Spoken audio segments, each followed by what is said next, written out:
Hi, this should be a redo of my Spider-Girl number 0 review. However, I couldn't get scans of that. I could only get What If Volume 2 number 105, which is the same book only with 2 added pages. It was published in February. It's, cover date is for February of 98, and when they decided to do the full series, they relaunched it with 2 pages missing as Spider-Girl number 0 in October of that year.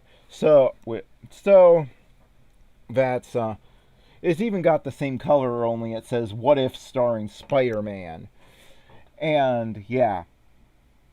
So anyway, without the 2 pages, I know a lot of people who just pretended to believe that the most disgusting, abhorrent, uh, most just really one of the most disgusting things ever put in comics, especially during a time when the majority of readers were still kids. And yes, I know the collector's market had boomed and there was all that, but just compare just compare the circulation numbers from the 90s at that point, and this was well after the bubble had burst. So this is after the bubble had burst, and compare the circulation numbers to today. Today it's limited to nothing but the collector's market.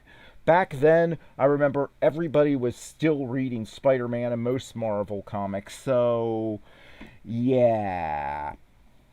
Yeah, so yeah. Um, so we got a What If.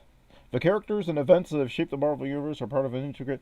And yeah, basically, you get this spiel about displaying What If, but I know most Spider Man fans, because of the way Spider Girl number 0 was treated, I know most of us just decided to forget that the miscarriage ever happened. And I know a lot who joined the series late, and I talked to them, and by and large, I found that most people who joined the series just forgot that it was an alternate universe and just treated it as the de facto future. In fact, you can kind of see that in J. Michael Straczynski's time, in that when he did One More Day, you definitely see that one of the consequences of that in is that you see Mayday being erased from existence. So yeah, even some people at Marvel, I don't know if he what his intentions were with the little girl running around with the but yeah, even his intentions. They have an outline of the characters. The Wonder Peter Parker, the wondrous wall crawler, must balance his responsibility to use his powers for good of mankind with the pressures of maintaining a normal life as student. They're just taking these write-ups. They're just they were just taking these write-ups from somewhere else. One thing that I do like and I'm not being ironic. I do like seeing early pilots of TV shows and early episodes and early comics and stuff, because it's interesting to see how ideas change. For instance, that would not be Mayday's haircut for most of the book, and her hair would turn more red, like yeah, would turn red instead of a complete black. If you notice, Peters is sort of at this point drawn as sort of like, I don't know, like a light brown, and MJ's is red. So the black, I get it could genetically happen, but you wouldn't think it was likely, and they would quickly start to make her hair turn more and more red as the comic went on. So it's interesting to see this. What really happened with Spider-Man? I love how they call it what really happened, and they show the pregnancy, and yeah, I can't even look at this. I can't even look at this. This is how it explains what happened. I really hate this. I mean, every time I read this, it makes me feel like bile is coming up from my throat. This is not what I read comics for. I don't think it is what anybody reads comics for. And especially anytime I've had to explain, especially to a woman or somebody who gets introduced to Spider-Man for like the movies or something, and asks, "Well, what happened with Peter and MJ in the comics?" And I have to get to this part, they all get instantly disgusted. So, and everyone I talk to I don't know anybody who thought that this was a good idea. Why they did this, I'll never know. Recently, after years of being happily married, Mary Jane Parker informed Peter that he was about to become a father. Unfortunately, tragedy struck in the delivery room, and Mary Jane was told she had lost the baby. I'm so sorry, Mrs. Parker. However, masquerading as a nurse, Allison Morgraine had been present in Mary Jane's delivery room, and she quickly left the hospital with a mysterious package. Do you have the delivery, Miss Morgraine? Right here, sir. It's Norman Osborn. A package which she soon delivered to Spider-Man's greatest enemy, Norman Osborn, the original Green Goblin. But what if Mary Jane had never lost the baby and Spider-Man had a Spider-Girl? But yeah, they're saying this is what really happened, but I'd rather. Makes me want to throw up.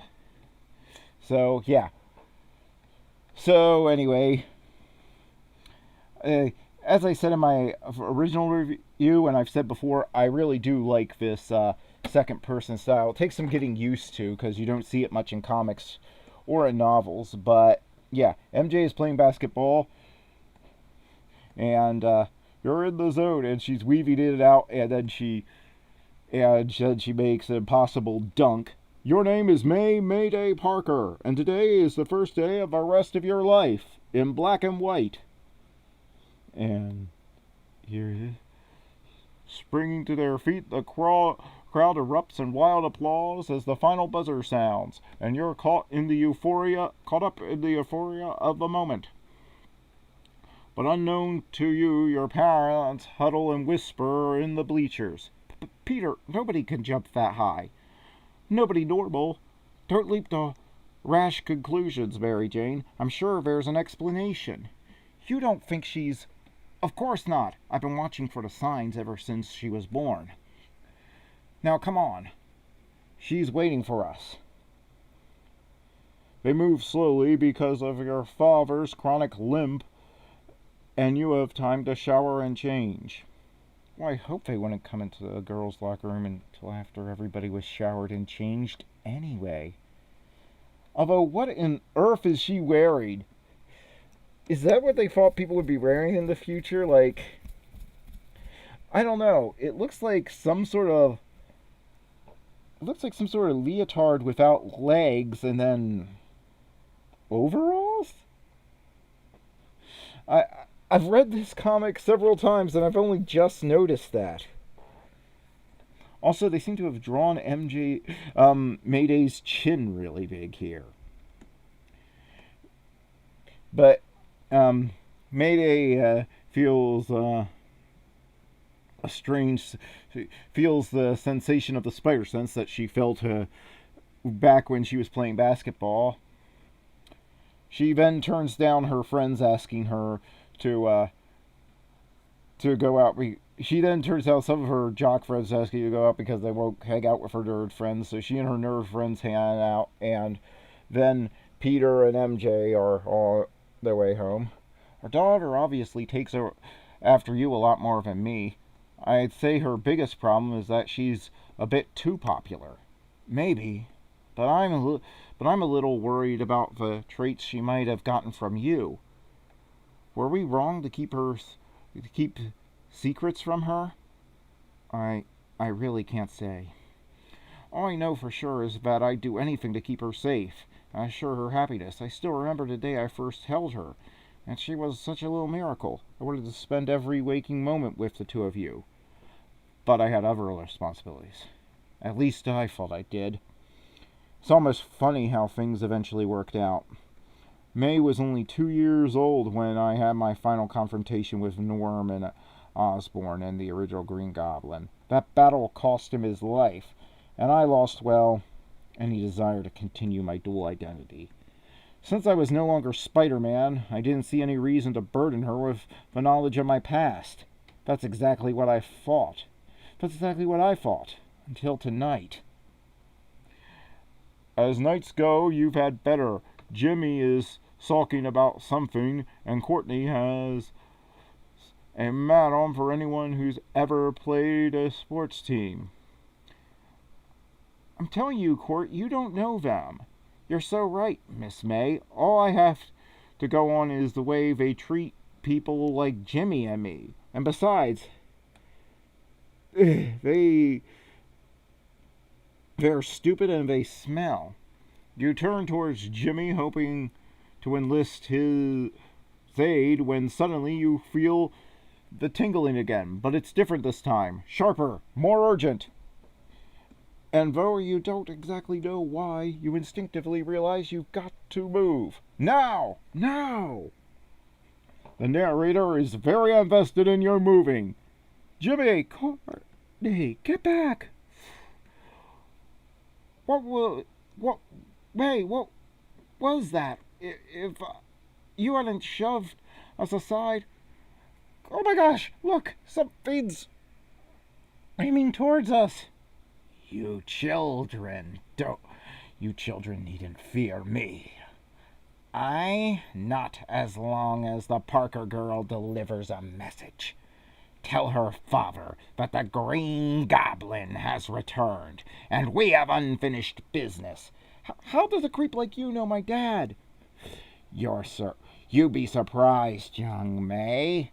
I'll meet him at the bridge at midnight tomorrow. Bridge? What bridge? Trust me, he'll know.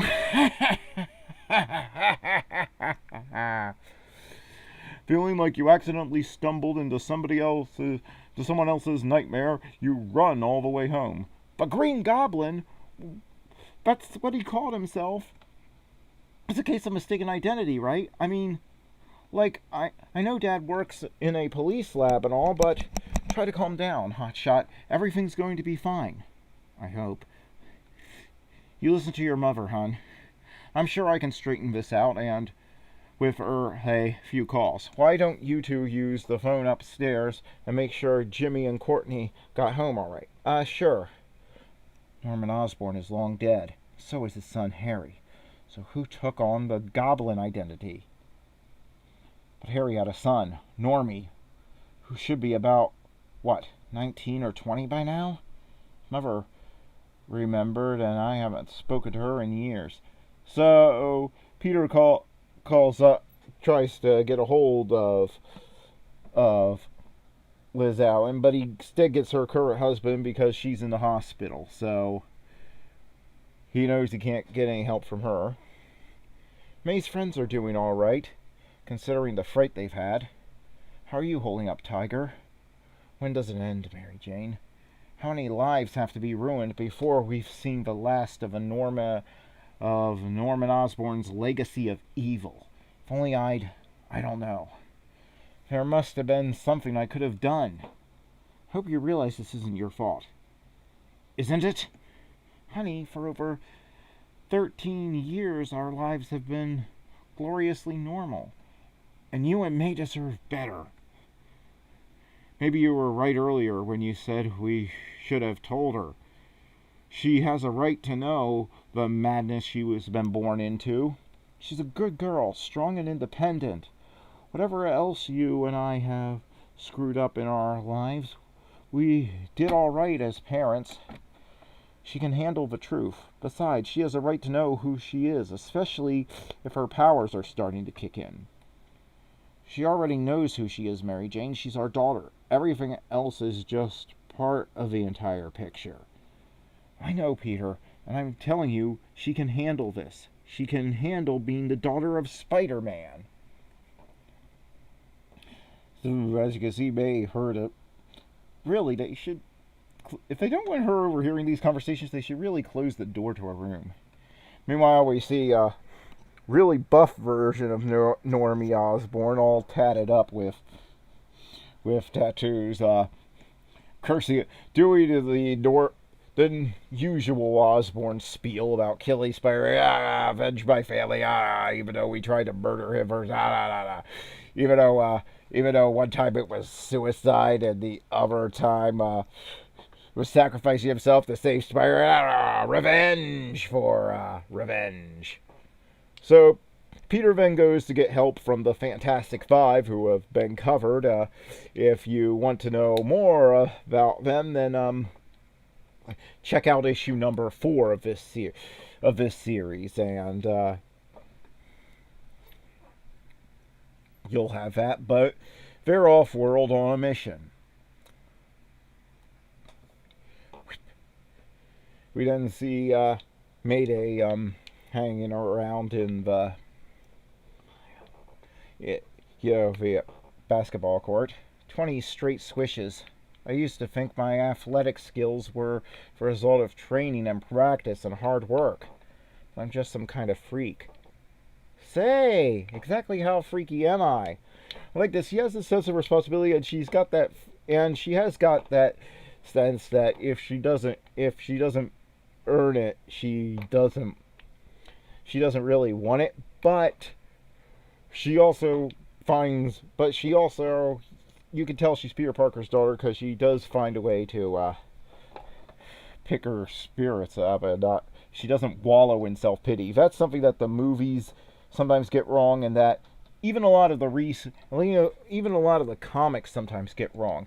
Yeah, Peter will get down for a minute, but he never wallows in self-pity forever. That either MJ picks him up or he uses his sense of humor to get through it. Exploding into action, you hurl yourself from wall to wall, somersaulting and ricocheting from floor to ceiling, and pushing yourself like never before. So she then has a conversation with her best friend that leaves. Peter then goes to the Avengers, only he's shocked to see how young the new Avengers are now. And so he's not going to ask them to put their lives on the line for his problem. And there is some different artwork here. So they did change some artwork in Spider-Girl issue 0, I'm noticing here. So that's interesting. This is just a hallway shot, and we're not even seeing his face, whereas it's a larger panel, and when he's thinking about how young they are, and he's outside the building in a crowded street when this happens in Spider-Girl issue 0. You realize that you've been shouting at the top of your voice and desperately try to regain some semblance of composure. I overheard you tell Dad that I could handle it, so please, Mom, please let me handle it. All of it. Not until you change your tone, young lady. You just don't get it, Mom, do you? The absence of truth is a lie. Thanks to you and Dad, I don't know who I am anymore. Oh, don't be so melodramatic, especially when you're quoting my lines. I'm a freak. No, you're only your father's daughter, and he was Spider-Man. But I have no idea what that means. You're right. I'm what? I'll concede that it's our fault. You're in the dark. If you'll cut me a little slack as I try to explain the factors behind our decision. Your mother begins to talk, and doesn't stop until long after you've reached the attic. So, that's how Dad lost his leg? That's it. Since he couldn't be Spider-Man any longer, we honestly thought we could spare you the misery. I can see how you were only trying to protect me, but you should have known it wouldn't work. Even if Normie hadn't gone crackers, the emergence of my powers would have been a dead giveaway. Besides, you can't save someone from who she is, or from the responsibilities she shares. Hey, how come there are 2 different costumes here? That one belonged to your Uncle Ben. Yeah, so apparently Ben Reilly was a part of her life. And he's not so much your I get it. So yeah, he is kind of his clone, and yeah, issue number 3 or 2, I'm trying to remember which one, Dark Devil. But I got into the whole Ben Reilly Clone Wars thing when I reviewed issue 3. Skip forward to if you want to hear about the whole my thoughts on the Clone Saga and what a convoluted mess it was. Well, that's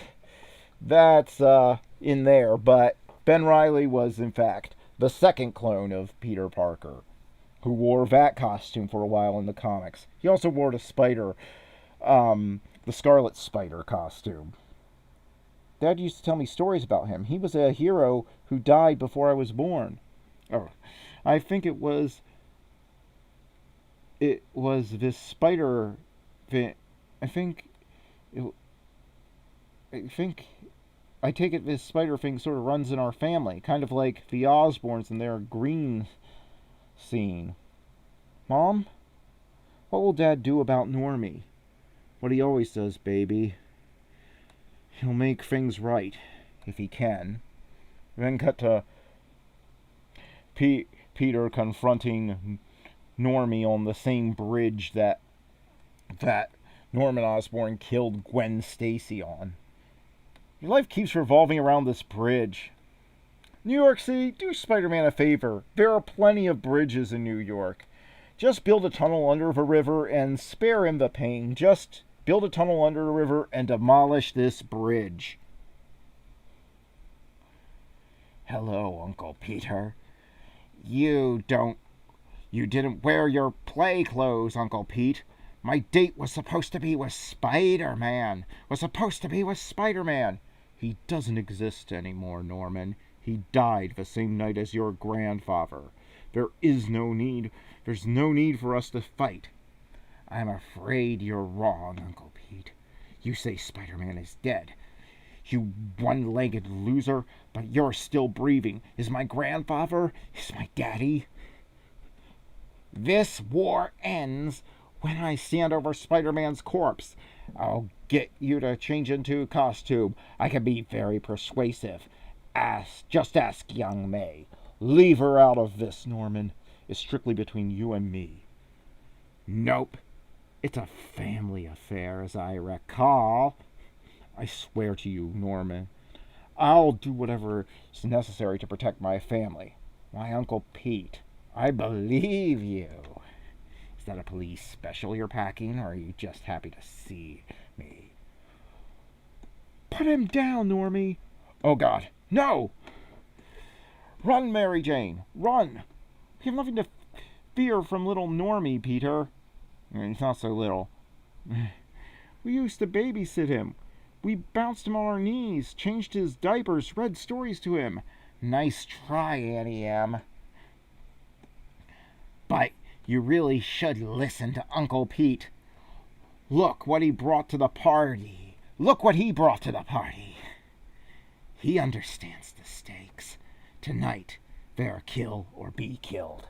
It's the Green Goblin versus Spider-Man to the death. He's crazy, Mary Jane. Get out of here. It's too late for her, Uncle Pete. It's too late for any of us. I'm going to give you one last chance to slip into your spandex play suit, Uncle. Do I fry Auntie Em's pretty face, or do I get Spider-Man? You want a spider person, Normie? Face it, Tiger. You just hit the jackpot. Familiar words spring from your mouth in a nervous rush. There are words you've learned on your mother's knee, or from reading some of the most famous panels in comic book history, but either one. Words which left a lasting impact on your father and will hopefully have a similar effect on Normie Osborn. Your mother had tried to ditch you, but you remembered a certain bridge which had figured prominently in Spider-Goblin lore. Mary Jane, is that? Pete, I told her everything, but I never thought. Oh God, she'll be killed. Dodging the Goblin's blast is tough enough. Your mother could at least try to be supportive. This is unacceptable, May. It's your father I need to destroy. Your father! Sorry, Normie. My dad's been retired ever since your grandfather blew off his leg. Which reminds me, I hear your grandpa once arranged to have me kidnapped. I'd say that entitles me to a little payback. As you can see, your webbing is useless against me.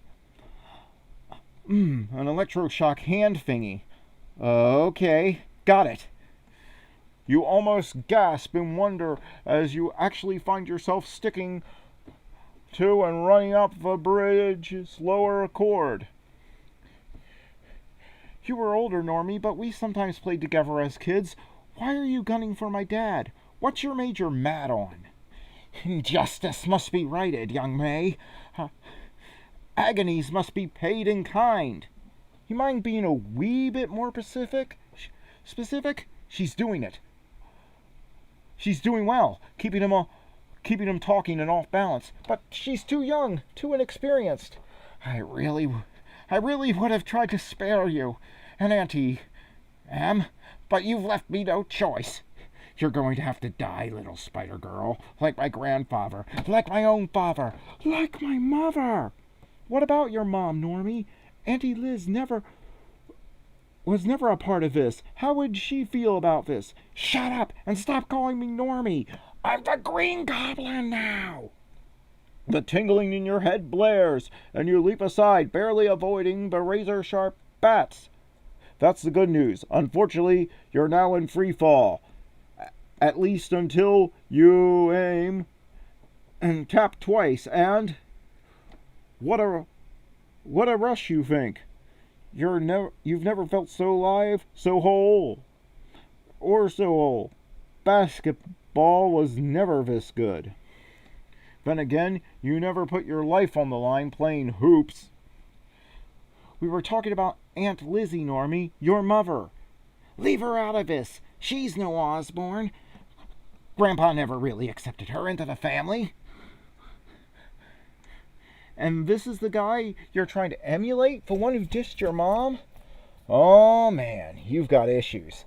Think about it, Normie. She raised you and loved you, and this is how you repay her? Hope you're really attached to that mask because you don't dare show your face again. Shut up! Shut up! At last he pulls out another pumpkin bomb, and a smile spreads beneath your mask because you've been secretly keeping track of his various toys. Hubba hubba, I was beginning to think you were out of those things. You think you have me, idiotic child? I've already shown you I can easily free myself before the delayed fuse ignites. Yada yada yada. You're a loser, Normie. A kid playing dress-up with a few donuts short of a dozen. You can't blow off my webbing with your electroshock thingy without igniting the bomb. Yes. No! No! No! She did it! Our little girl outfought and outsmarted and outmaneuvered him. You watch him plummet from the sky, oddly grateful and relieved to see his armored costume has shielded him from serious injury, but he's barely conscious and unable to save himself from the oncoming tractor-trailer. It would be so easy to let him die and finally end the cycle of hate, but you can't. You have great power and an even greater sense of responsibility, and no one will die today. You're in the zone. You're feeling loose and slapping heat. So later, as he's being led away, I know he tried to kill us, Dad, but I still feel sorry for him. Kinda stupid. Hardly, honey. The Osborne saga has always been a tragedy. Spider Girl, don't she make your little head twirl? My little brown-eyed Spider Girl, she does one heck of a spider twirl. Hey, there goes that Spider Girl. Spider Girl. Poor kid's really lost it. I wonder whatever happened to Spider-Man anyway. Was he killed like Daredevil, or did he manage to live happily ever after? How is Liz, Nelson? Not well, Peter, but like they say, where there's life, there's hope. And God knows, hope is all we have sometimes. Hope and family. And so the comic ends with Peter making her burn the Spider-Girl stuff, but not before she has not before she's managed to get some blueprints. She's managed to hoard away some blueprints for web shooters and a Spider-Girl costume. I've said it before and I've said it again, this issue is great, and it's no wonder that it spun off a whole comic and later a whole short-lived universe. It does a great job. This comic does everything. It sets up a what if, it sets up a whole well thought out universe. It gives all the characters equal time, but it gives the spotlight to its hero. It has tons of character moments. It gets into its backstory. It doesn't fall into the trap of the decompressed storytelling we have today. It has one heck of an exciting action scene. In fact, there's so much story in this. You could extend it out and make this a a 2-hour Spider Girl feature film with just this story, and it would still work on so many. It would still work completely. It's a perfect example of a comic medium done right, and just what mastery Tom DeFalco had over the Spider-Man characters and the universe. Um, why, if anybody was going to come back to save Spider-Man from, if anyone was going to come back to save Spider-Man from what Dan Slott and Joe Quesada have done to him, I wish it would be I wish it would be either Tom DeFalco or Jim Shooter, because honestly, to me, they are the two writers who understand the character the best.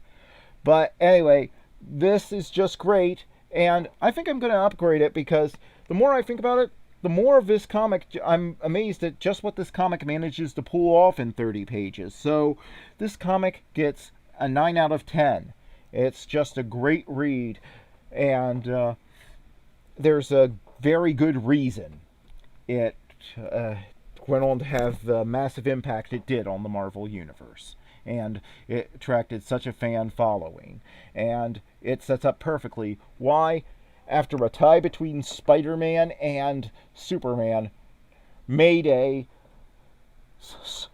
Spider-Girl is my second favorite superhero of all time.